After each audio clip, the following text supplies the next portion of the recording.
you're live. We are live. All right, if you'll call the roll, please. Sure thing. Mr. Anderson? Here. Mr. Grant? Miss Kennedy? Mr. Merritt? He's here. I know we're kind of frozen. I'm gonna wait. He's as bad as I am. I see that. I don't think he has a mic. No, I think we're just kind of lagging a little bit. I'll say that we're here. Mr. Norton? Here. Miss Pace? Not here. Miss Pratt? Here. Miss Stubblefield? Here. Mr. Carter? Here. All right, we have a quorum. Ms. Kennedy's not here tonight, and so I'll be running the meeting. This meeting was duly advertised, and the reading of the minutes are available for the public review at City Hall or the trailer. Do I hear a motion to approve the previous minutes? I'll make a motion. Second. Second. All in favor? Second, this is Kate. I'm sorry, say it again, Kate. I was seconding. Okay. All in favor, say aye. Aye. Aye. And Mr. Grant's here now as well. Oh, perfect. Personal appearances, We have none. unfinished business, None that I am aware of. and then new business. The first thing is the shipping container. Yes. So, we submitted a memo to you guys, and basically this is just a recap to show some recommendations from a shipping container committee from around 2018, 2019 time period. This has not been officially remanded to you guys yet. This will be a work session topic for council on March 10th meetings next week. So they could potentially remand this to you depending on how they feel about shipping container and what regulations that we need to take. If they find that this needs to be remanded, then this will probably come before you guys in May based on our advertising schedule. So just didn't want you guys to be kind of blindsided by this, but if there's any discussion that you guys want to have now, we can do that, but we're not going to vote on anything tonight based on shipping containers. Anybody have anything on shipping containers? It's a shipping.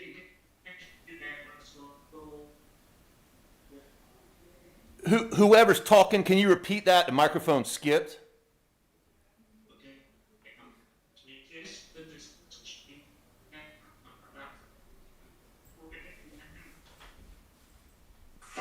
Mr. Grant, it's skipping. I think it's Mr. Anderson. Mr. Anderson, I'm sorry, it's skipping. You're frozen.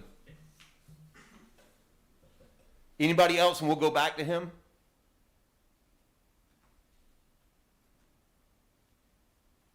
The only thing I said to Aaron earlier, and if they just, what constitutes it being tied down, I just thought it might be something that would nice to be in there that said how it was supposed to be tied down and a minimum length of when it had to be, or amount of days, but we'll get that back if it gets remanded to us. Mr. Anderson, you want to try again? He might still be frozen.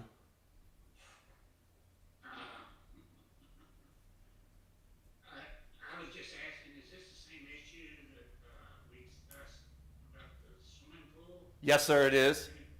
Okay. Anybody else? All right, we'll move on to the comp plan update. Okay, so we have two elements that have been updated or formulated. One was the priority investment element. This was an existing element that we did an update for the 2015 to 2020. So we went through and really incorporated the strategic plan that council votes on and voted on last council meeting in February. So looked at those specific strategies under beachfront management, utilities, public works and facilities, public safety, IT, and administration. Went through and outlined the coordinated planning efforts that Mr. Cook paved the way from 2015 to 2020 through Rethink Folly Road, just having a normal practice of alerting surrounding municipalities. So that would be City of Folly Beach, obviously, City of Charleston, Town of James Island, and Charleston County when there was a rezoning along Folly Road. So we have that open communication and relationship with those communities. Rethink Folly Road also has a multi-use path that's proposed, so we have a joint consultant that was hired and cost shared between those. So I think they're kind of trying to get into the full master plan with that. There's also been an increase in participation for the hazard mitigation plan that is controlled from the county standpoint. They're kind of the person that directs everything to the municipalities so we can get grant funding and kind of talk to different jurisdictions based on projects that's happening with hazard mitigation. We have also helped founded the South Carolina Beach Advocates, which is a nonprofit. There was a conference, last month? 2 weeks ago? 2 weeks ago? 2 weeks ago. 2 weeks ago, at Isle of Palms, I believe, to talk about legislative issues that affect the beachfront communities. We also went into the different things that COG is doing based on transportation and other, spending plans that we have. Also updated the revenue resources and reflecting on how COVID really kind of exploited some variables within our funding. Basically saying that, the A-tax revenue and sale tax revenue decreased because, people were staying home and we limited traffic to Folly. But then people were staying home more, so we had our permitting revenue really increased because people were investing in their homes more. And just one note on that, it's 2021 now, so we have even more numbers than we did for 2020. And just for everyone's general information, city revenues have and are recovered nicely. And then we kind of get into our grant funding and those capital expenditures, just looking at the increased use of the hazard mitigation grant program. Eric does a lot of stuff with drainage and flooding through that, and that's what funds a lot of the critical facilities. We have a generator stand that went on the back of the library that's almost complete, as well as like revetment repairs. And then Army Corps continues to provide funding for beach renourishment. I think we're almost complete with those conversations, negotiations with Army Corps and Folly, Yes. correct? So, they had a public hearing on December 1st here at the community center, and they released a draft study. That draft study, as of, I keep saying 2 weeks ago, but about 2 weeks ago, we had another meeting with the Corps, and the local folks and the regional folks signed off on it, and it's now at headquarters for a final decision. One outstanding issue is they're recommending a 12-year renourishment rate, and we're saying, that's not going to work because we've seen it happen that, the projects don't last 12 years. But the new renourishment is wider and taller and has a dune on it. So they're saying that the larger footprint of the project will help justify that 12-year interval. But it is one step away from being fully approved by the Army Corps engineers. It's good news. Does it look a lot like the draft? Very, yeah. Mm-hmm. Very close. They're still also tweaking the benefit cost ratio. We and Nicole, Dr. Elko, really went to bat for the city and has, I believe, got them convinced to use a different model that values recreational benefits, and that really jumps up our benefit cost ratio. And that's important because, let's say they're all approved, they start funding them in the order of the benefit cost ratio. So right now we're like a 1 point something. If they include recreation, we jump to a 9 point something. Mm-hmm. So that would mean not only is our study approved, but when it comes time to allocate funds, ours is first in line because we have such a high ratio. Wow, good. So then we get into state funding sources. One thing that Aaron kind of calls my attention was this coastal access improvement grant that the city used a lot. through 2016, I think, and then it was suspended at the state level, so we'd really love to see that come back. But we do utilize the Land and Water Conservation Fund grants. That's what funded the dock out here at Folly River Park. So hopefully we would like to use those in the future. They do a lot of land acquisitions and other things that get parks funded. Smaller grants is the PARD grant right below that. This is just a small annual grant that we use to update some parks such as Pirates Cove and Shorebird and Shadow Race. So that's a really great funding opportunity that the city has leveraged in the past 5 years. And then we get into the CTC, C-tax money that Folly Beach applies, and we just get a lot of maintenance and improvements to the highway system through that. And the county appropriates that funding. And then on the back page, just showing how the city has expanded efforts in capital planning, especially with the Sea Level Rise Adaptation Report, water infrastructure, and also trying to improve beach accesses and walkovers, especially with that ADA changing station on 15 block of East Ashley. Is there anything to add for priority investment or discussion around that?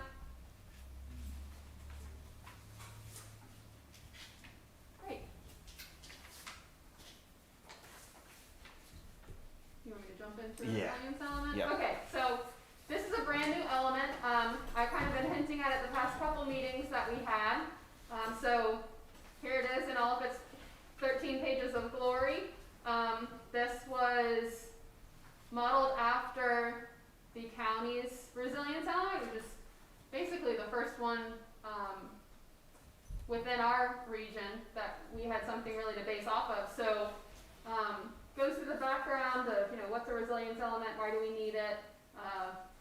So it's just really having planning in the forefront for resilience and looking at an all hazards approach rather than trying to weave it into elements like the priority element and the housing element. It really is called out from a hazard standpoint.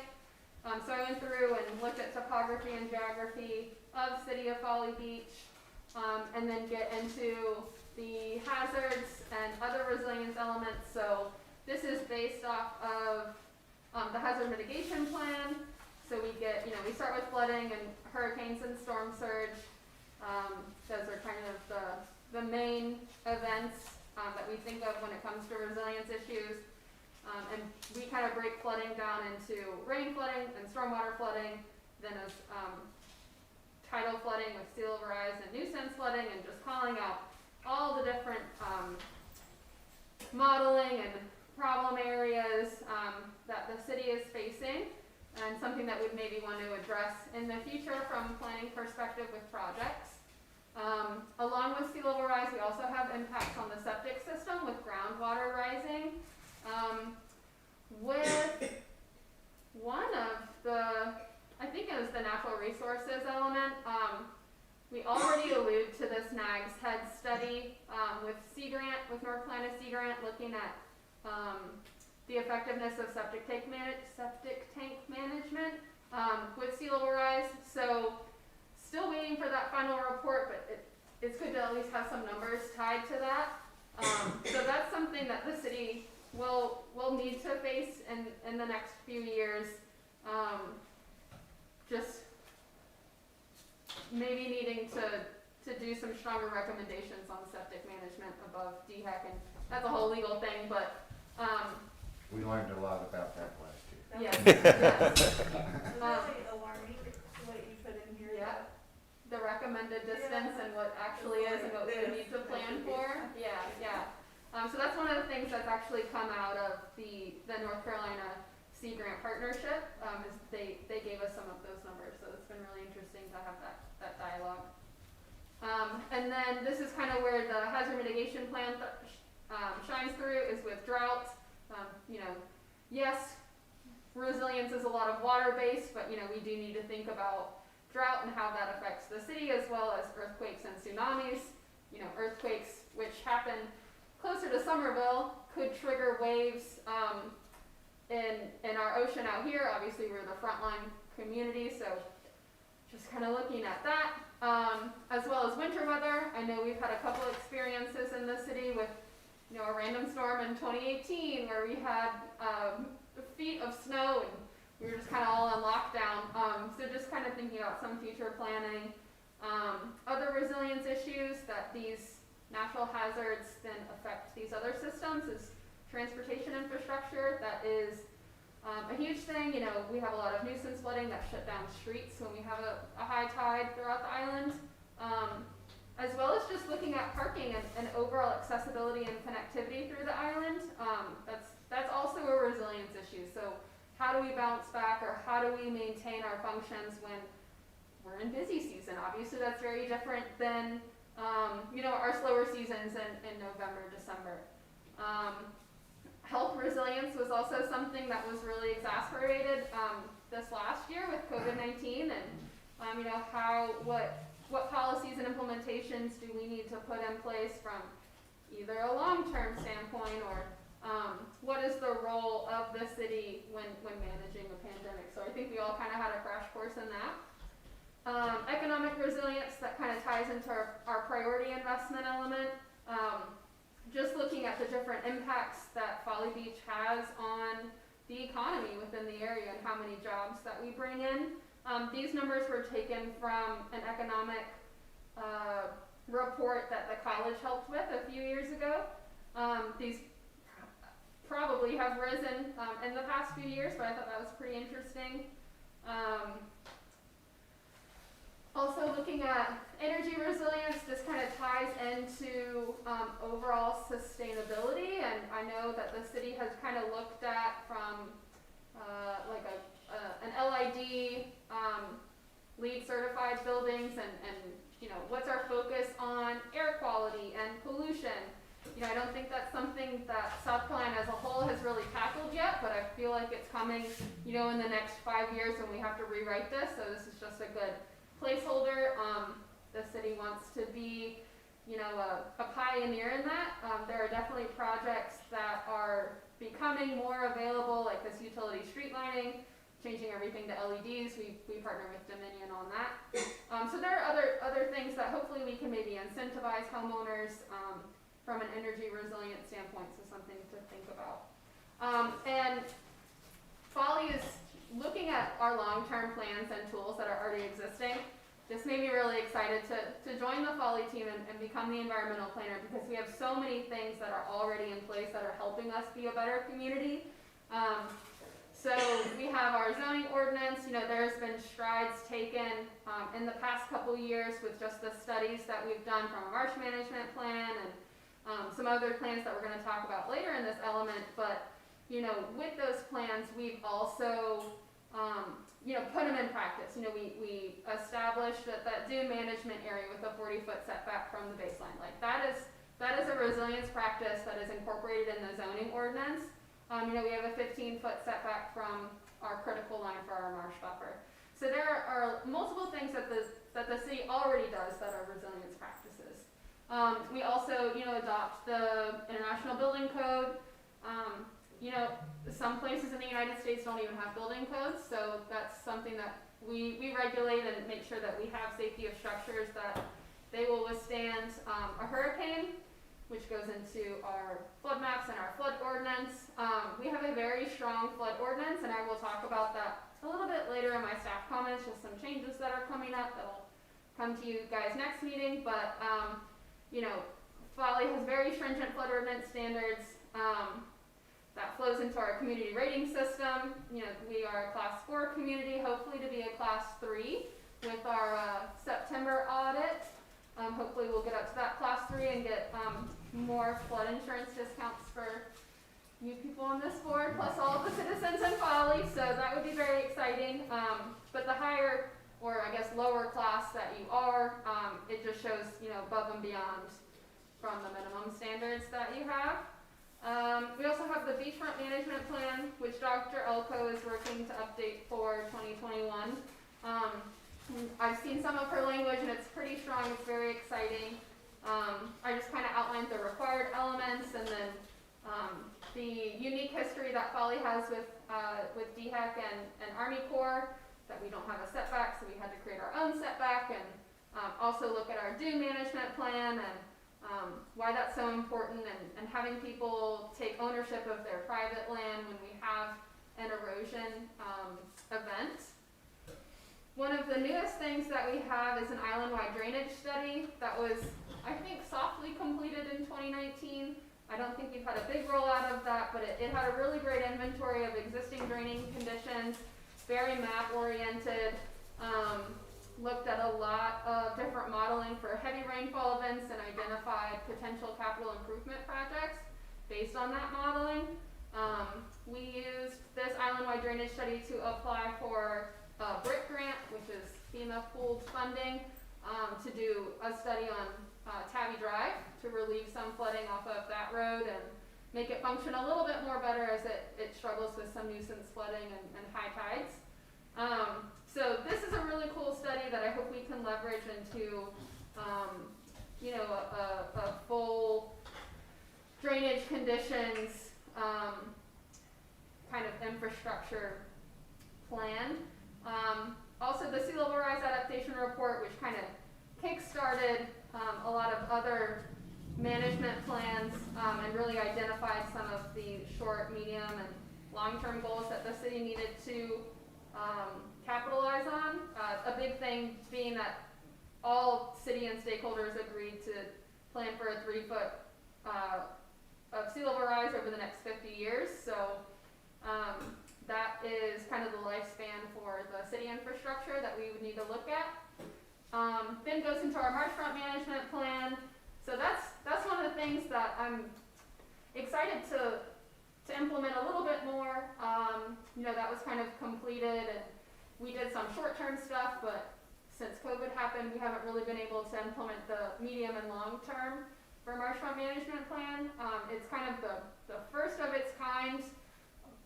I think the city is used to focusing on beachfront management, when really, I think now, based on this and our sea level rise adaptation report, is a lot of our problems are coming from the marsh side. So this will be really interesting to kind of dive in the next 2 years and see what we need to do, and just taking some inventory of what we're working with.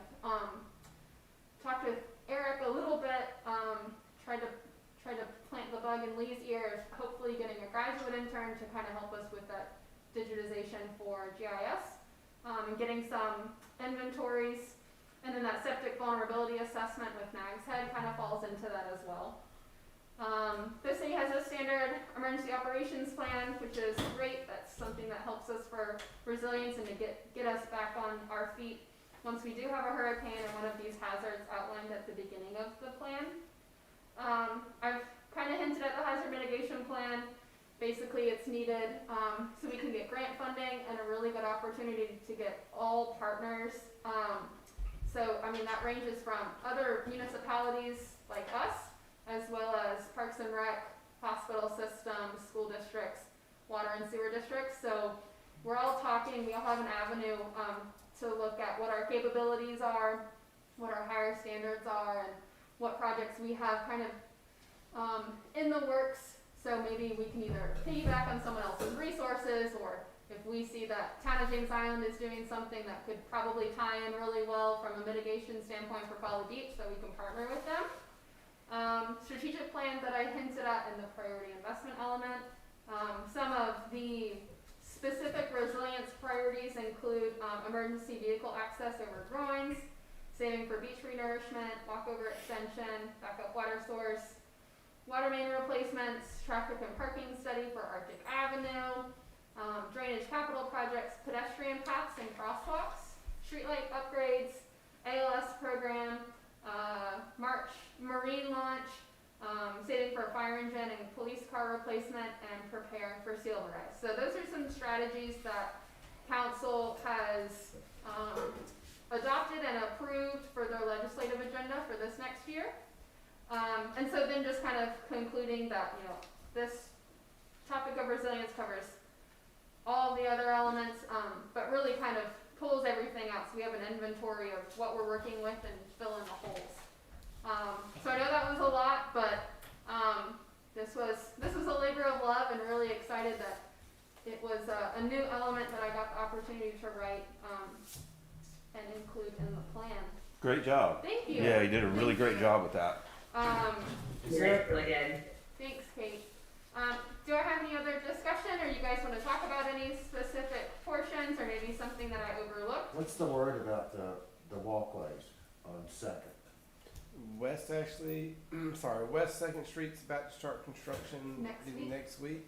Is it? Okay, cause West Ashley is permitted from the state, I believe. We met with Dominion last week to go over utility complex.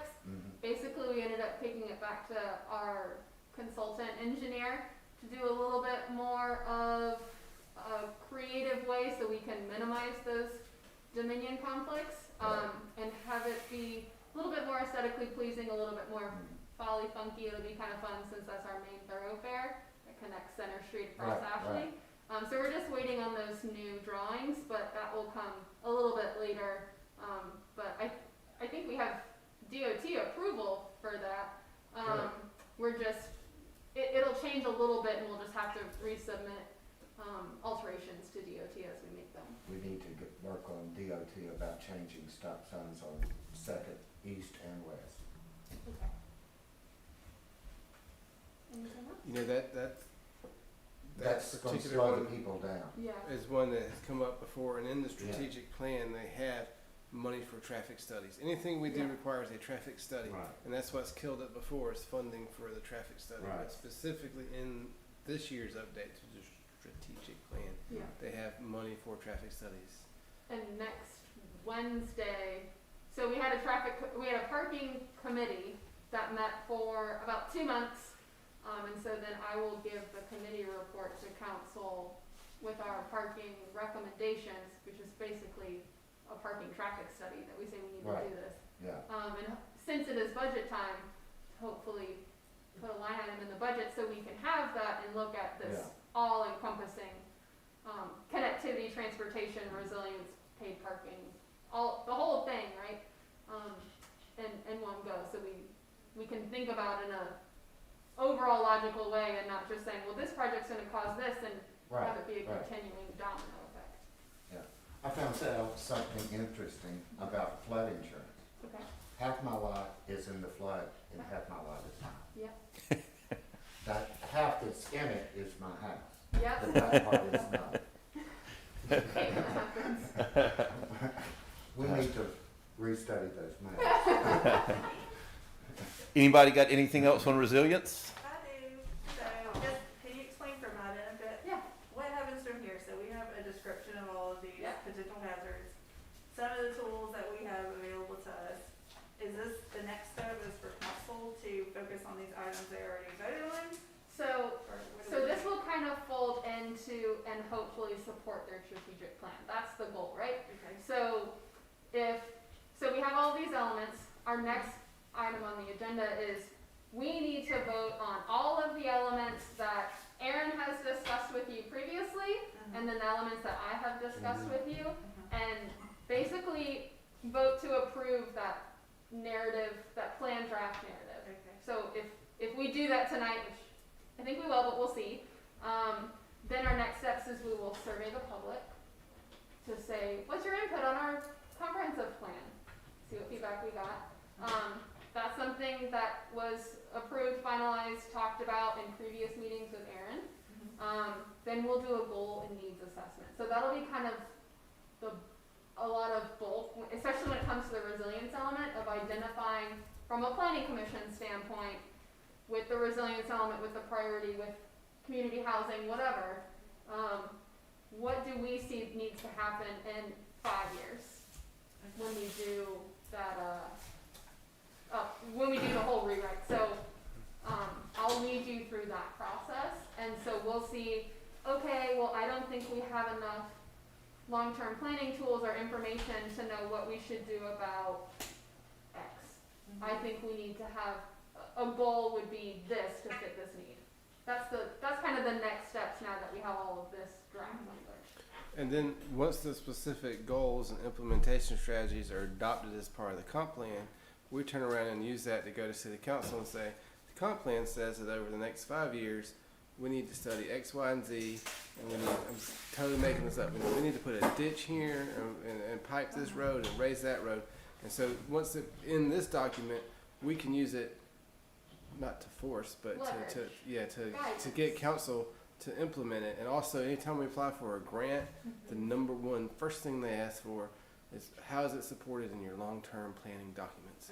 So being able to say, you know, mosquito abatement as part of our comprehensive plan helps us tremendously. So those goals and objectives we set are really important. This plan doesn't implement any of them, but it puts them in the forefront for the actual daily task work for the next 5 years. Right. So everything in the comp plan is almost like a wish list, or again, we're the planning commission, so we need to think about whatever worst case scenarios or whatever projects we think might become available or as a hot topic in the next until 2025, basically. And then council always makes the decision of what goes into actual action, right? So that's kind of, by putting it in the comprehensive plan, it gives council the framework to say, okay, based on this is our guidance for what we need to do in the future. Okay, cool. Any other comments, questions, concerns? Eric, you're muted. She wanted to know if there was any other questions or comments. Oh, Kurt, we're not hearing you, Mr. Grant. You got me now? Yep, got you now. Yes, sir. Okay, my question was, what are the dates for the comp plan? When are we, gonna have a look at the whole thing? And I would like to get a hard one to be, comprehensively. Is that possible? So I can send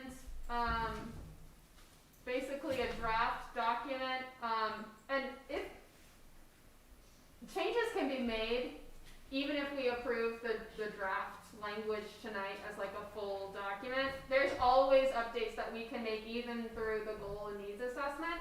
But once we kind of approve these individual elements and I put it in a document, I plan on sending it to everyone as like, this is our draft narrative, and send it out to you guys. And then in April, we'll go through goal and needs assessment based on feedback that we get from the survey. And if there's any glaring things that you say, this element is wrong, I want to change this because I think these contradict each other, we can definitely do that in April. Okay, that was my question. So we're talking April, to finish it up, I guess. I believe so. Aaron, would we need to go into May? Let's call it May-ish. May-ish. And then, and once it goes to city council, it will come back to you guys for a formal Right. public hearing. Right. And that, let's call it July-ish. Okay. And that would be the document you sent out with all the changes in red. Okay. Yeah. And I have that pretty much already put together. Just waiting for finalization for this meeting to say that we're okay with this draft narrative. And then with the minutes that I send out, I'll also send out a full document for you guys to review for our next meeting. Did everybody have a chance to look at it? I mean, it was very lengthy. Yeah, I looked at it, but I didn't, it's hard to read on the computer, for me. Yeah. Anyway, I can print you one out if you want to swing by the trailer. Whatever's good for you, you can just send me an email. I'll make sure there's a printed copy for you. Okay, thanks. Of course. So do we need to vote on this tonight? I believe so, right, Aaron? At least these two elements, if you're not comfortable voting for the whole draft, we can hold that till April. But at least these two elements, the way we've been doing it is, as each element is presented, we've been kind of calling a vote on it. Once we approve these two, that'll be the final step, won't it, Aaron? Yes, sir. So basically, if we approve the two tonight, we might as well approve the whole document draft. That is correct. I wasn't sure if anyone. If everyone's comfortable with that. Yeah, I move that we approve the two items that have been discussed tonight, and then a second motion would be to approve the draft and get it out, and, it's a draft, so that means we can make changes. All right, well, let's, instead of making two motions at once, let's just let the first motion be on the two elements. Yes, sure. Need a second for that? Second. Any discussion? All right, you can call the roll. Okay, Mr. Anderson? I think he dropped off. Oh, okay. Mr. Grant? Yes. Mr. Merritt? Yes. Mr. Norton? Yes. Ms. Pratt? Yes. Ms. Stubblefield? Yes. Mr. Carter? Yes. All right, all approved. And then I'll make a motion to approve the draft with all the elements that have been approved. Seriatim. Second? Second. Okay, Mr. Anderson? Hold just a second. Oh, Any discussion on that? Okay, you can call. Mr. Anderson? Not here, sorry. Mr. Grant? Yes. Mr. Merritt? Yes. Mr. Norton? Yes. Ms. Pratt? Yes. Ms. Stubblefield? Yes. Mr. Carter? Yes. Perfect. And good work to staff on that plan. That was a lot of work in that. Katie too. Yeah, to all of y'all, Doing yeah. most of it. Just a reminder, Katie only started working here about 2 months ago. Yeah. So she has really hit the ground running. And She's terrific. Well, you, guys. you really hit it with that resiliency. That's a nice part to have to the plan. Thank you. Do you want me to rehash the next steps, or you think we're good with that? Does everybody understand the next steps we'll go through with the surveys, the goals, and the needs? Okay, yep, we can move on to staff comments. Okay, so just to give you an update on those marsh sign letters, so, to jog everyone's memory, I'm talking about the Bowen's Island restaurant sign, as well as the Charleston Outdoor Adventures sign at, Bowen's Island Road and Folly Road. Those are non-conforming signs, based on our sign ordinance. Went back and forth to a lot of council meetings, I think probably was here for a while. I researched all of that and then sent a letter to 3 business owners. Island Boat Charters has since removed their sign. So we're now just dealing with Charleston Outdoor Adventures and Bones Island Restaurant.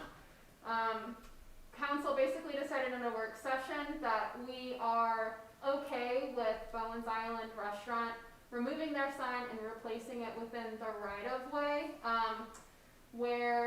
so the city owns the property on the corner across the street from Bowen's Island, so like behind the Bowen's Island sign. We just cleared that lot and built a fence, if you guys are familiar with that area.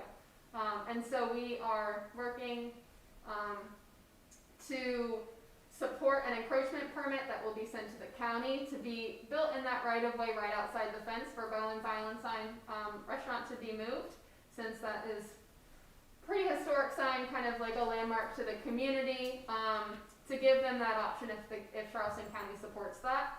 And then we are giving Coastal Outdoor Adventures the opportunity to get an agreement with Bowen's Island Restaurant, if they can come into agreement with shared signage in whatever way, to go on that same encroachment permit.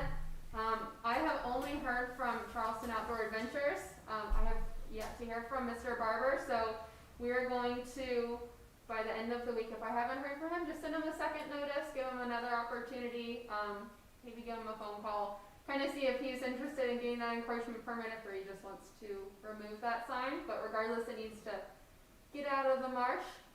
So that's kind of where we stand on that, just so you guys are briefed on that situation. And then my next comment is about our max height restrictions. So right now, max height requirements are tied to base flood elevations. As we talked about earlier tonight, our base flood elevations have dropped significantly with our new flood maps. So in turn, what that does is discourages elevations of homes, which is probably not a great resilience practice, as you know, we're talking about repeat of sea level rise and just road or resilience element. And that also really limits drive under parking for homes. And the only way that people would be able to elevate their house or drive under and park in most scenarios would be to reduce their heated square footage. So that's a choice that we're forcing people to make right now is you either need a smaller house if you want to have a safer house, or you can have a less safe house, but a bigger house. And I just think that's a conundrum that we don't even really need to get ourselves into. So Eric and I have looked at flood and zoning ordinance and just some things that we need to adjust, and basically we're making max height, instead of it tied to the basement elevation, it's just tied to that first floor, the floor that you walk on as that benchmark, and just making it 34 feet, which is the same ratio of vertical heated square footage, so there's no change. We're not letting people have 13-foot ceilings for two-story, like, we're still in the same scenario with that. So that was that whole conversation was at a work session last month with council. They had no issues with it. We didn't have to make any adjustments. So that ordinance wording will be proposed to them next Wednesday at their council meeting. At that time, they will remand it to you guys. So I just wanted you guys, if you had any questions or concerns about what that wording would look like or what that would be, if we need to make any adjustments to that concept, y'all come to me if you have any questions and we can make that happen. So you guys weren't surprised with this concept next month for planning commission. So that was kind of my staff comments for that. Aaron, you have anything? I have none. The non-conforming, there's one more thing that's going to be coming to you guys, Yes. and that's a non-conforming use rule change. So generally speaking, on Folly Beach, Again. again, if you have a non-conforming use, that's a use that's not allowed in the zoning district that it's in now. It can't be substantially improved, which means you can't do more than 50% of work to the building. This is not for dimensional nonconformities. This is for use nonconformities, like if you had a gas station in the residential district. We won't let you improve it, and if it's substantially damaged, it has to go away. However, in the commercial districts, non-conforming uses, specifically multifamily housing, is allowed to be rebuilt if it is substantially damaged. So even though, for example, the density of multifamily development in the Island Commercial District is not even allowed anymore, period. You couldn't do new multifamily in the Island Commercial District, and the ones you can do in the Downtown Commercial District, you couldn't do it anywhere close to the density of what got built out here when there was no rule, or when there were no rules, or where the rules were different.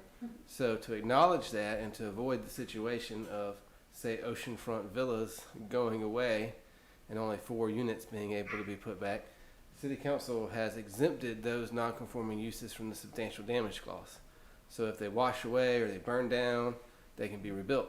However, they're not exempted from the substantial improvement clause. So the people who own these buildings can't fix them up. So we've got these uses that are out there that no one wants to invest in, because if they put money into them, they go away. But if a hurricane washes them, they can rebuild them. So it's kind of this weird, like, if you can rebuild it automatically if it's destroyed, why would we stop you from improving it? Because, the city's already said we want to keep it, so we'll let you. So we're proposing that people be allowed to improve them also.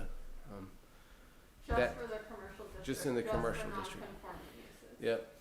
And so that it hit a strange wall of silence at City Council last month when we asked to get it remanded to you guys for a public hearing. We were worried we weren't going to get a second, but we did. So it's coming to you guys for a public hearing soon. I think in April. Yeah, and the memo that Aaron and I drafted is, I think, pretty descriptive and lays it out very well. But again, if there's any questions, when I send out that memo, when I send out the agenda, in the few days before, we can tackle those questions before we get to this meeting. Yeah. Any commission comments? Motion to adjourn? So moved. Second? Thank you guys. Hold 1 second. Hold on just a second, Aaron said. Yeah, I'm gonna turn off the recording and the streaming, and then you can speak freely.